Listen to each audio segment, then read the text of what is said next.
అత్యంత దేవుని వలన ఆశీర్వదింపబడిన ప్రియులైన ఆత్మ సందేశాల ప్రేక్షకులకు అందరికీ కూడా ప్రభు అయిన యేసుక్రీస్తు నామంలో నా హృదయపూర్వకమైన వందనాలు, కృతజ్ఞతలు, శుభాశీస్సులను తెలియజేసుకుంటున్నాను.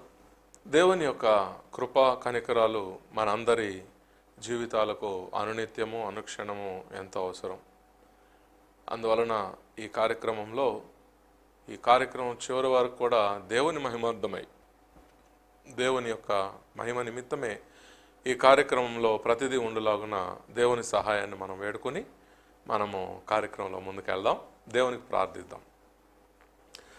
అత్యంత పరిశుద్ధుడైన మా ప్రియమైన తండ్రి, ఈ కార్యక్రమంలో మీరు మాకు ఇస్తున్న ఈ గొప్ప అవకాశాన్ని బట్టి వందనాలు.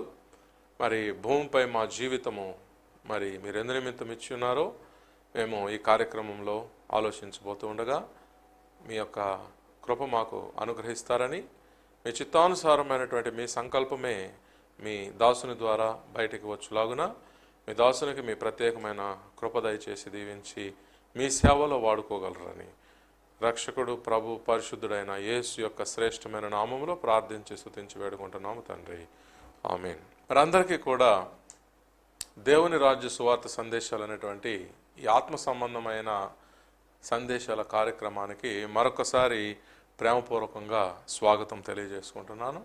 ఈ దేహము దేవునికి ఎంతో విలువైంది. ఎందుకంటే ఆయన ఎన్నో గొప్ప కార్యములు, తనకు మహిమ కలిగించేటువంటి ఎన్నో కార్యములు ఈ దేహంతో చేద్దామని ఈ దేహాన్ని మనకిచ్చాడు. మరైతే దేవుని పనికి మన యొక్క దేహాన్ని ప్రతిష్ఠించేటువంటి మనసు కూడా మనకు ఉండాలిగా. అలాంటి ఉన్నతమైన తలంపులతోటి ఈ కీర్తన మనం పాడుకుందాం. తనువు నాదిదిగోగై కొనుమియో ప్రభువాని పనికి ప్రతిష్ఠించుమి, దినములు క్షణములు తీసుకొనియవి నీదు వినతిన్ ప్రవహింపాచే యను శక్తి నీయుమి. తనువు నాదిదిగోగై కొనుమియో ప్రభువాని పనికి ప్రతిష్ఠించుమి,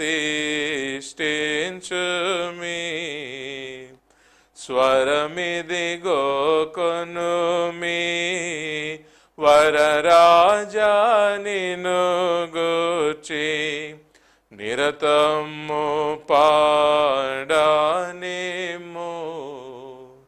మరియు పేదవులివిగో మహనీయమైనని పరిశుద్ధ వార్తతో పరిపూర్ణముగా నింపు. తనువు నాదిదిగోగై కొనుమియో ప్రభువాని పనికి ప్రతిష్ఠించుమి, ఘనమైన నీ ప్రేమ కారణంబున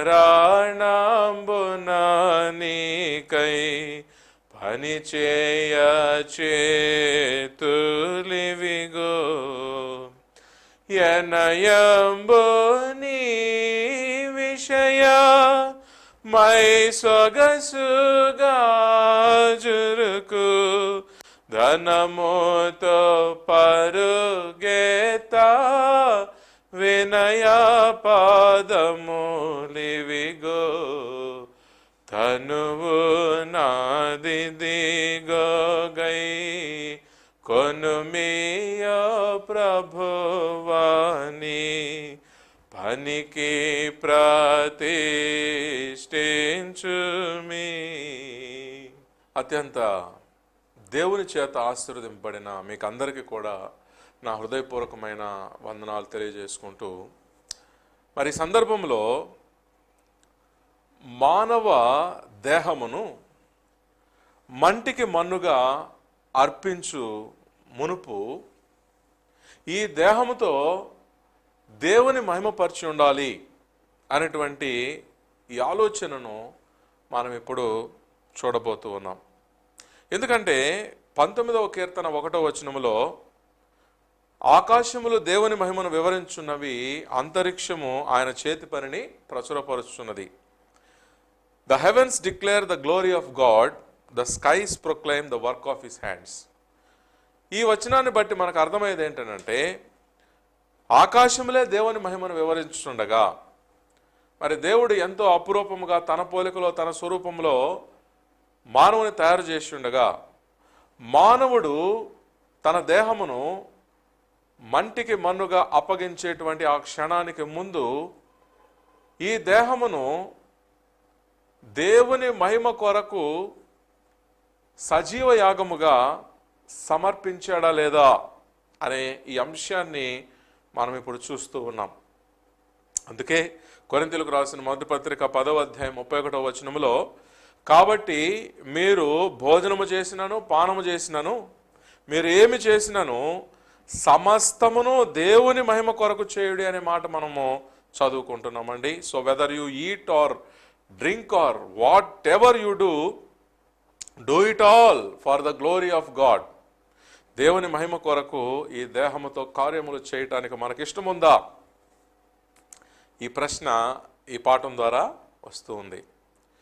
అలాగే కొరింథీయులకు రాసిన మొదటి పత్రిక 6వ అధ్యాయం 20వ వచనం ప్రకారముగా, విలువ పెట్టి కొనబడిన వారు గనుక మీ దేహముతో దేవుని మహిమపరచుడి అని వ్రాయబడింది.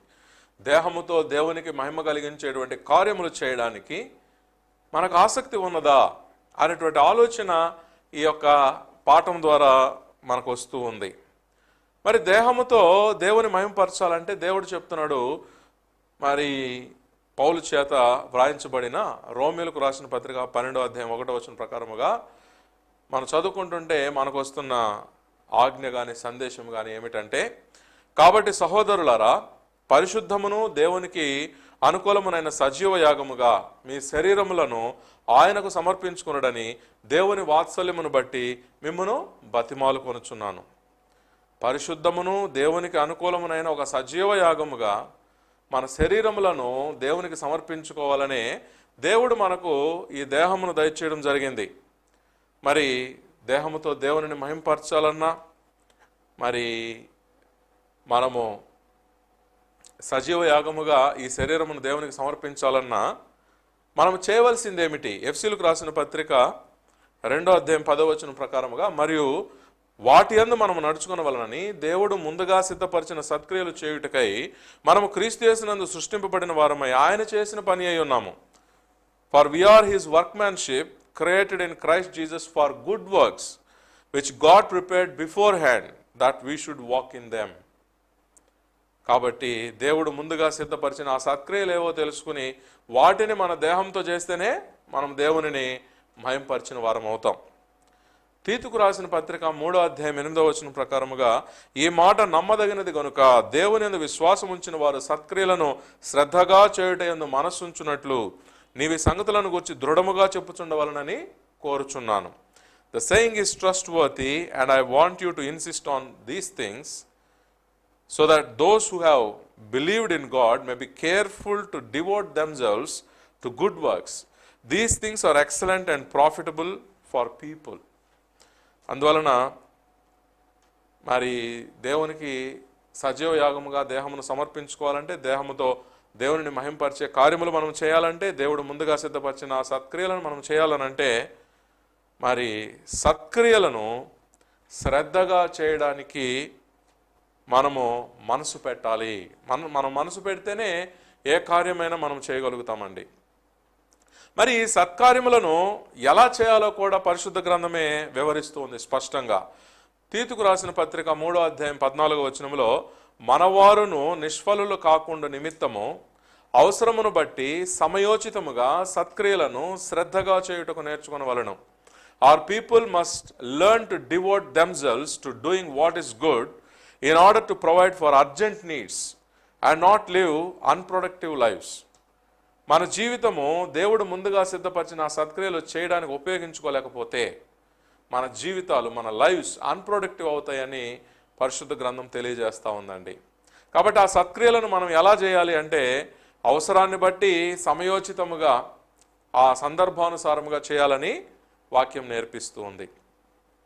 మరి అసలు ఈ సత్క్రియ అంటే ఏమిటి అంటే, గలతీయులకు రాసిన పత్రిక 6వ అధ్యాయము 9-10 వచనాలలో, మనము మేలు చేయుట యందు విసుకక యుందము, మనము అలయక మేలు చేస్తుమేని తగిన కాలమందు పంట కోతుము, కాబట్టి మనకు సమయము దొరికిన కొలది అందరి ఎడలను, విశేషముగా విశ్వాస గృహమునకు చేరిన వాడి ఎడలను మేలు చేయుదము. Let us not lose heart in doing good, for in due time we will reap if we do not grow weary. So then, while we have opportunity, let us do good to all people and especially to those who are of the household of faith. కాబట్టి ఇంతకీ సత్క్రియలు అంటే ఏమిటి అంటే మేలు కలిగించే క్రియలు. అంటే మనుషులకు మనం క్రియ చేస్తే దాని వలన వారికి మేలు కలిగితే అది సత్క్రియ అవుతుందండి.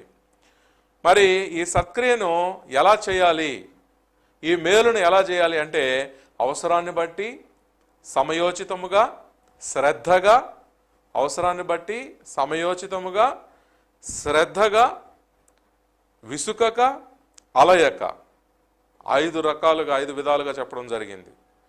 కాబట్టి ఈ మేలు చేసే కార్యములు ఎలా చేయాలి అంటే అవసరాన్ని బట్టి చేయాలి, సమయోచితంగా సందర్భానుసారంగా చేయాలి, విసుకక చేయాలి, అలయక చేయాలి, అలాగే శ్రద్ధగా చేయాలి, అందరి ఎడల కూడా చేయాలి.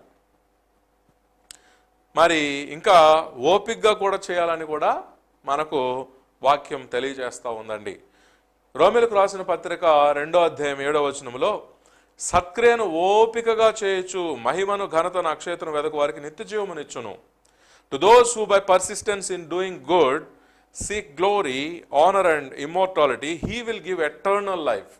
ఎవరైతే సత్క్రియను ఓపికగా కూడా చేస్తారో వారికి దేవుడు మరణం తర్వాత తనతో జీవించే నిత్య జీవము, ఎటర్నల్ లైఫ్ ఇస్తాడని గొప్ప వాగ్దానం పరిశుద్ధ గ్రంథంలో మనం చదువుకున్నాం.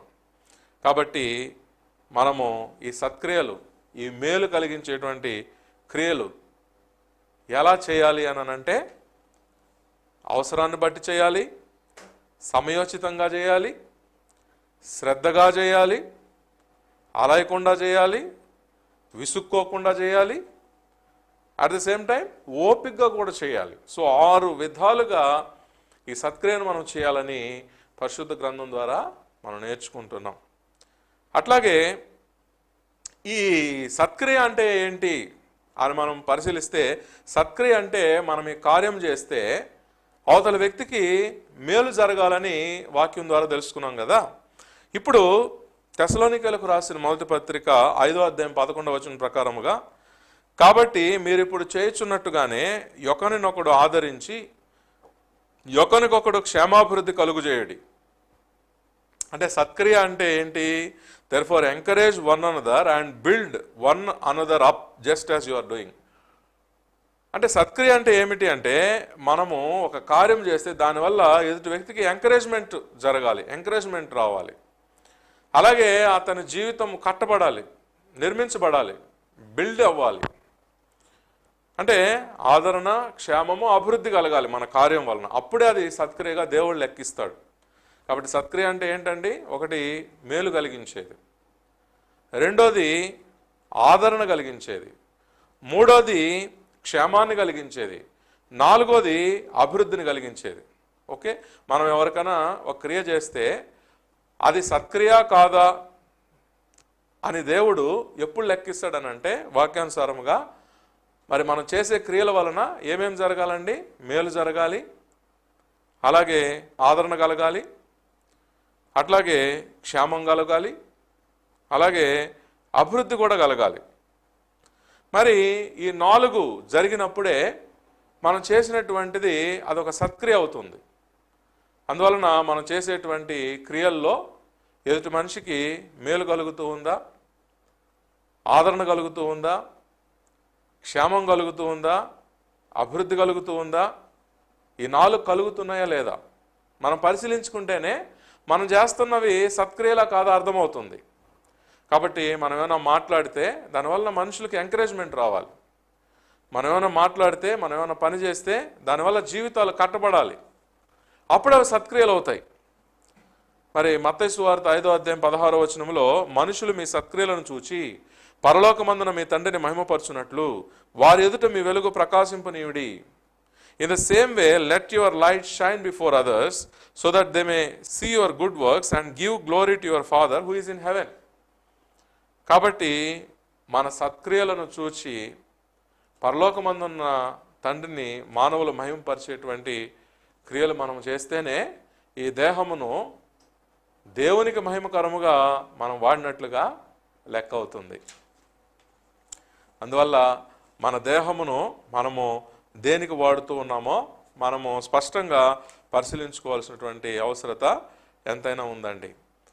కాబట్టి మనము సత్కార్యములు చేయాలి అంటే దేవుని ప్రేమించువారముగా ఉండాలి. దేవుని మీద ప్రేమ లేకుండా ఎవడు కూడా ఇలాంటి సత్కార్యములు చేయలేడు. తన రక్త సంబంధికులకు, రక్తంతో ముడిపడి ఉన్న తన కుటుంబానికి, రక్తంతో ముడిపడి ఉన్న తన భార్యకు, తన బిడ్డలకు ఎవరైనా మేలు చేయడానికైతే ఇది నా రక్తమే కదా అని చేయాలనిపిస్తుంది. రక్తంతో సంబంధం లేని వారికి ఏదైనా మేలు చేయాలి అని అంటే దేవుని మీద ప్రేమ కావాలి. అందుకే వాక్యం ఇలా చెప్తూ ఉందండి. 1 యోహాను 4వ అధ్యాయం 16వ వచనంలో, దేవుడు ప్రేమాస్వరూపై ఉన్నాడు, ప్రేమ యందు నిలిచి ఉన్నవాడు దేవుని యందు నిలిచి ఉన్నాడు, దేవుడు వాని యందు నిలిచి ఉన్నాడు. And so we know and rely on the love God has for us. God is love. Whoever lives in love lives in God and God in them. అందువలన అసలు దేవుని స్వరూపమే ప్రేమ. దేవుడు మన యందు నిలిచి ఉండాలని అంటే మనలో ప్రేమ నిలిచి ఉండాలి. అంతేకాకుండా మనము దేవుని ప్రేమించడం ద్వారా, అనగా దేవుని ప్రేమించడం ద్వారా మనము చేసేటువంటి క్రియలు, అంటే మన రక్తంతో సంబంధం లేని వారికి కూడా మేలు, ఆదరణ, క్షేమము, అభివృద్ధి కలిగించేటువంటి ఈ క్రియలు చేయడం ద్వారా దేవుని నుంచి మనమేం పొందుతామంటే, మన జీవితంలో ఏదైనా సరే మనకు ఫైనల్గా అది మేలు కలిగేందుకే దేవుడు దాన్ని సమకూర్చి జరిగించడానికి కారణమవుతుంది. అందుకే రోమీయులకు రాసిన పత్రిక 8వ అధ్యాయం 28వ వచనంలో, దేవుని ప్రేమించు వారికి, అనగా ఆయన సంకల్పం చొప్పున పిలువబడిన వారికి మేలు కలుగుటకై సమస్తమును సమకూడి జరుగుచున్నవని ఎరుగుదుము. And we know that for those who love God all things work together for good for those who are called according to his purpose.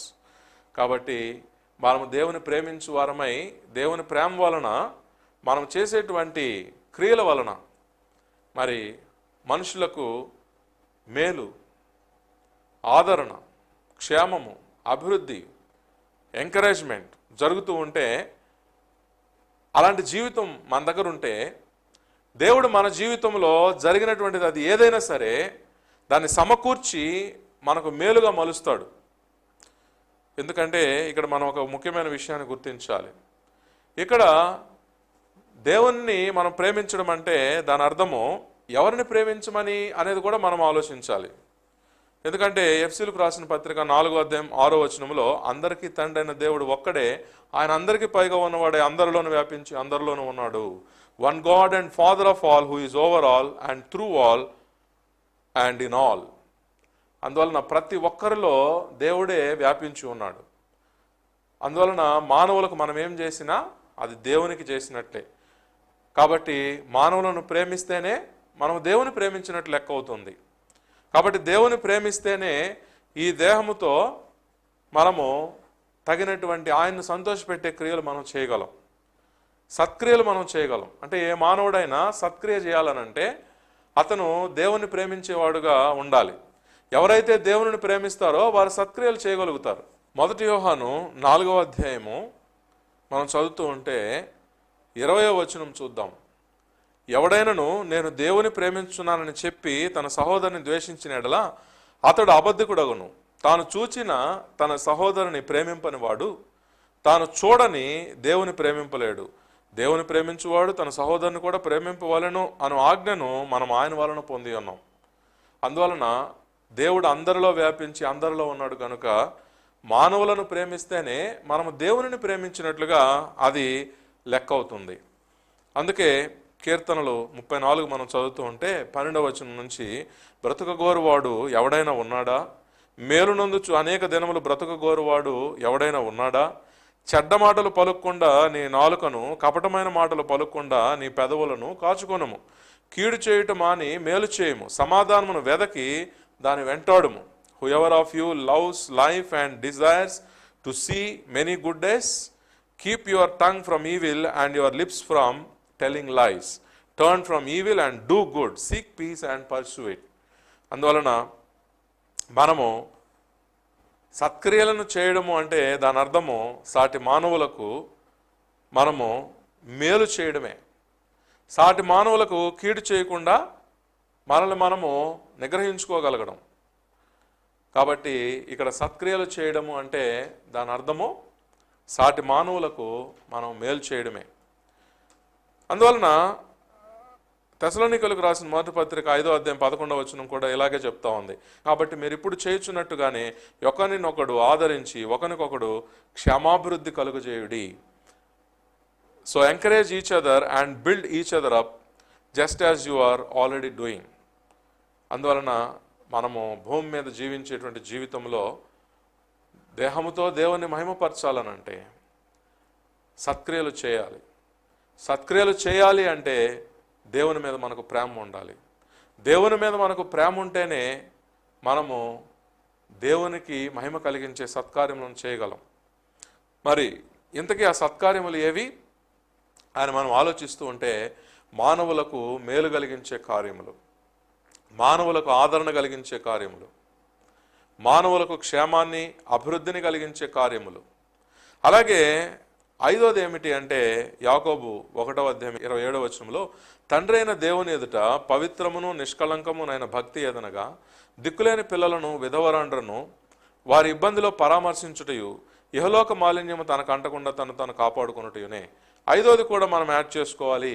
సత్క్రియలు అంటే దిక్కులేని పిల్లలను విధవరాండ్రను వారి ఇబ్బందులలో పరామర్శించడం. కాబట్టి 5 పాయింట్స్ ఈరోజు పరిశుద్ధ గ్రంథం నుంచి మనం చదువుకున్నాం.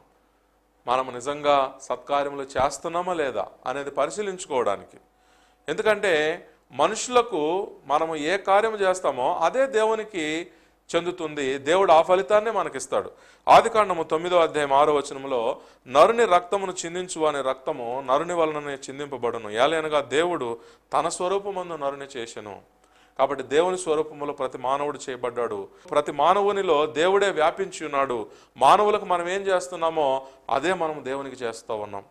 అందువలన మన జీవితాల్లో మేళ్లు కలగాలనంటే భూమి మీద జీవించే జీవితమందు ఒకవేళ మనకు మరణం సంభవించిన మరణము తర్వాత జీవితం, దేవుడు తన పరిశుద్ధ స్థలాల్లోనికి మనల్ని ఆహ్వానించి తనతో నిత్యజీవమందు సంతోషముగా మనకు ఒక చోటు ఇవ్వాలనంటే భూమి మీద మనం జీవించే జీవితము దేవుణ్ణి ప్రేమించే జీవితంగా ఉండాలి. ఎందుకంటే దేవుణ్ణి ప్రేమిస్తేనే మనం సత్కార్యములు చేయగలం. సత్కార్యములు చేస్తేనే దేహంతో దేవునిని మనము మహిమపరచగలం.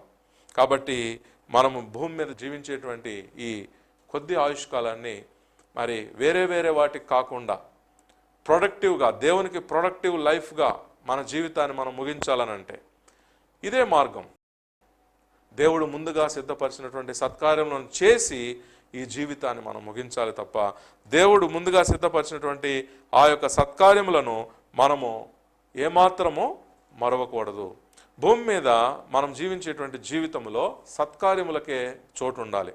అట్లాగే తెసలోనికలకు రాసిన మొదటి పత్రిక 5వ అధ్యాయం 14వ వచనంలో, ధైర్యము చెడిన వారిని ధైర్యపరచుడి, బలహీనులకు ఊతమీయుడి అనేటువంటి మాట మనం చూస్తున్నాం. Each of us should please our neighbours for their good to build them up అని కూడా రోమిలకు రాసిన పత్రిక 15వ అధ్యాయం 2వ వచనం చెప్తుంది. తన పొరుగువానికి క్షేమాభివృద్ధి కలుగునట్లు మనలో ప్రతివాడును మేలైన దాని యందు అతనిని సంతోషపరచవలను అనేటువంటి మాట మనం చూస్తున్నాం. Encourage the disheartened, help the weak. కాబట్టి ధైర్యం చెడిన వారిని ధైర్యపరచాలి, బలహీనులకు ఊతమివ్వాలి. ఇవే సత్క్రియలు అంటే. కాబట్టి సత్క్రియలను మనము ఎలా చేయాలో కూడా మనము ఈ పాఠంలో గమనించాం. ఎలా చేయాలి అంటే మనము అలయకుండా చేయాలి, విసుక్కోకుండా చేయాలి, ఓపికగా చేయాలి. అంతేకాదండి, సత్క్రియను మనము చేసేటప్పుడు సమయానికి సందర్భానికి తగ్గట్టుగా అంటే సమయోచితముగా సత్కార్యములు చేయమనేటువంటి ఆ యొక్క మాటను కూడా మనం చదువుకున్నాం. కాబట్టి మనం సత్కార్యములను ఎలా చేయాలి అని అంటే అవసరాన్ని బట్టి చేయాలి, అక్కడ ఉన్నటువంటి అవసరాన్ని గమనించి చేయాలి, సందర్భోచితంగా సమయోచితంగా చేయాలి. అలాగే మూడోది విసుక్కోకుండా, నాలుగోది అలయకుండా చేయాలి, విసుక్కోకుండా అలయకుండా చేయాలి. అలాగే ఐదోది ఓపికగా కూడా చేయాలి సత్కార్యములను. సో ఈ సత్కార్యములు ఎలా చేయాలి అన్నప్పుడు ఏవి సత్కార్యములు అని మనము ఆలోచిస్తుంటే, సత్కార్యములు పరిశుద్ధ గ్రంథము నుంచి మనం చూసినట్లయితే మన వలన సాటి మానవులకు మేలు జరుగుతుంటే, లేదా ఉపకారం జరుగుతూ ఉంటే, మన వలన ఆదరణ కలుగుతూ ఉంటే, క్షేమం కలుగుతూ ఉంటే, అభివృద్ధి కలుగుతూ ఉంటే, మనం చేసే కార్యం వలన ధైర్యం వాళ్ళకు కలుగుతూ ఉంటే, మనం చేసే ఆ కార్యం వలన వారికి ఒక ఊతం, ఒక సపోర్ట్ లభిస్తూ ఉంటే ఖచ్చితంగా అది సత్కార్యమే. కాబట్టి ఈ సత్కార్యములు ఎవరి ఎడల చేయాలి? అందరి ఎడల చేయాలి. చెప్పాలనంటే దేవుడు చాలా సంతోషంగా ఫీల్ అయ్యేది విధవరాండ్రను, దిక్కులేని పిల్లలను మనం గమనించుకొని వాళ్ళకి ఈ కార్యములు చేస్తే, అంటే మేలు, ఉపకారము, ఆదరణ, క్షేమము, అభివృద్ధి, ధైర్యము, ఒక సపోర్ట్, ఊతము ఇవి కలిగేలా మనం కార్యములు చేస్తే ఖచ్చితంగా ఇవి సత్కార్యములు అవుతాయి. దేవుడు ముందుగా సిద్ధపరిచిన సత్కార్యములు అవుతాయి. ఈ దేహముతో దేవుని మహిమపరిచిన జీవితాలను మనం జీవిస్తాం. కాబట్టి ఇలాంటి జీవితం కానీ మనం జీవించినట్లయితే నిత్య రాజ్యములో దేవుడు మనకి చోటిస్తాడు. అందుకే క్లియర్గా చెప్పబడింది రోమా 2:7 సత్క్రియను ఓపికగా చేయొచ్చు, మహిమను, ఘనతను, అక్షయతను వెదకు వారికి నిత్య జీవమునిచ్చు. నిత్యము దేవునితో జీవిస్తాం. కాబట్టి దేహముతో ఎవరైతే దేవుని మహిమపరిచే జీవితాన్ని జీవిస్తారో వారే దేవునితో నిత్యము జీవిస్తారు పరలోకములో. కాబట్టి ఈ జీవితం మనకు కావాలంటే తగిన నిర్ణయాన్ని మనం తీసుకోవాలి. అందరికీ కూడా దేవుని దీవెనలు, ఆశీస్సులు లభించునుగాక. దేవుడు తగినటువంటి నిర్ణయాన్ని తీసుకోవడానికి మీ హృదయములను ప్రేరేపించునుగాక. మీరు దేవుని యొక్క కృపచేత, ప్రభు యొక్క పోషణ, సంరక్షణ వలన ఎల్లప్పుడూ కూడా పరిశుద్ధాత్మయందలి సమాధానంతో, పరిశుద్ధాత్మయందలి ఆనందంతో, పరిశుద్ధాత్మయందలి ప్రేమతో, పరిశుద్ధాత్మయందలి సమాధానంతో మీ యొక్క జీవితాలను దేవుని యొక్క మార్గములో పయనింపజేసుకుందరుగాక. ఆమేన్. అందరికీ హృదయపూర్వకమైన వందనాలు. ఈ ప్రోగ్రాంని ఇంతవరకు వీక్షించి మరి దేవుని ఆశీర్వాదాలకు పాత్రులయ్యారని నమ్ముతూ ఉన్నాను. మీకు అందరికీ నా హృదయపూర్వక వందనాలు. నా పేరు సంజయ్ అండి. దేవుని యొక్క సేవలో 1991 నుంచి నేను దేవుని చేత వాడబడుతున్నందుకు దేవునికి వందనాలు తెలియజేసుకుంటూ ఉన్నాను. మరి దేవుని యొక్క వర్తమానాలు ప్రతిదినము కూడా ఫేస్బుక్లో అప్లోడ్ చేయబడుతూ ఉంటాయి. మరి దేవుడు నాకు ఇచ్చిన మహాభాగ్యాన్ని బట్టి ఫేస్బుక్లో నేను లైవ్ సందేశాలు అప్డేట్ చేస్తూ ఉంటాను. మరి లైవ్ అప్డేట్స్ కొరకు www.facebook.com/సంజయ్ డార్లా అనేటువంటి ఈ యొక్క మీరు టైప్ చేసినట్టయితే సెర్చ్లో డెఫినెట్గా ఫేస్బుక్లో నా పేజ్ ఓపెన్ అవుతుంది. అక్కడ ప్రతిరోజు కూడా లైవ్ దేవుని వర్తమానాలని మీరు చూడవచ్చు.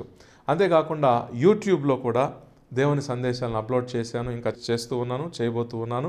వాటన్నిటి అప్డేట్స్ కొరకు Sanjay Darla messages of God's kingdom అనేటువంటి ఛానల్లో మీరు బెల్ బటన్ క్లిక్ చేసి మీరు సబ్స్క్రైబ్ చేయాల్సిందిగా కోరుతూ ఉన్నాను. మరి ఇంకా మీకు ఆత్మ సంబంధమైనటువంటి జీవితం విషయంలో, మీ యొక్క అనుదిన జీవితంలో ఉండేటువంటి సమస్యల విషయంలో, అవి మానసికమైనవి కావచ్చు, మరి ఆరోగ్య సంబంధమైనవి కావచ్చు, మరి మీరు ఎక్కువగా చింతకు లోనవుతున్నటువంటి మీ యొక్క సమస్యల్ని వాక్యపు వెలుగులో మీకు చెప్పడానికి, తెలియజేయడానికి నేను ఎల్లప్పుడూ సిద్ధంగా ఉన్నాను. నా యొక్క వాట్సాప్ నంబర్ 6301022672. స్క్రీన్ మీద కూడా మీరు నా నంబర్ని చూడవచ్చు. ప్రార్థన అవసరతలకు, వాక్య సందేశాల కొరకు స్క్రీన్ మీద ఉన్నటువంటి నంబర్కు దయచేసి మీరు వాట్సాప్ మెసేజ్ ఇవ్వండి. ఇంకా మీరు నేరుగా కలవాలి, సంప్రదించాలి అనుకుంటే అందుకు కూడా నేను అడ్రస్ చెప్తున్నాను. నెల్లూరులోని రైల్వే ఫీడర్స్ రోడ్లో నేను ఉంటున్నాను. దయచేసి రైల్వే ఫీడర్స్ రోడ్లోని క్రీస్తు సంఘము అనేటువంటి ప్రదేశానికి మీరు వచ్చినట్లయితే మీరు నేరుగా సంప్రదించి కూడా మీరు మాట్లాడవచ్చు. కాబట్టి ఈ విషయాలన్నింటినీ కూడా తెలియజేయటకు ఎంతగానో సంతోషిస్తూ ఉన్నాను. దేవుడు మిమ్మల్ని ఎల్లప్పుడూ కూడా దీవించి ఆశీర్వదించును గాక. మనమందరం దేవుని చిత్తానికి అనుసంధానమైన జీవితాలతో దేవుని ఆశీర్వాదాలు పొందుకొని జీవించుదుముగాక. ఆమేన్.